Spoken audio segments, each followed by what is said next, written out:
ધાબા પર ચડીને તમને આખું ગામ દેખાશે, પણ પોતાનું ઘર જ નહીં દેખાય. આવું જ ઘમંડ અને અભિમાનનું છે. હે માલિક, આ જિંદગી તારી આપેલો ઉપહાર છે.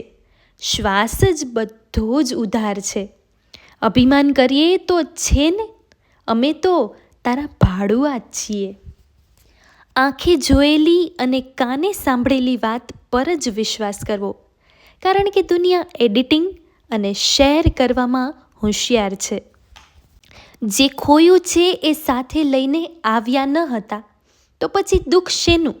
અને જે મેળવ્યું છે એ સાથે લઈ જવાનું નથી, તો ઘમંડ શેનો? મીઠું બોલીને અંધારામાં રાખવા કરતાં સામેવાળી વ્યક્તિને ભલે દુઃખ લાગે, પણ સત્ય જ કહેવું. સારા વિચારોની ઈંટ મૂકશો તો સફળતાની ઇમારત ચણાઈ જશે. અપેક્ષાની માત્રામાં ઘટાડો અને સ્વીકારની માત્રામાં વધારો કરવો એ સુખમય જીવનનું પ્રથમ પગથિયું છે.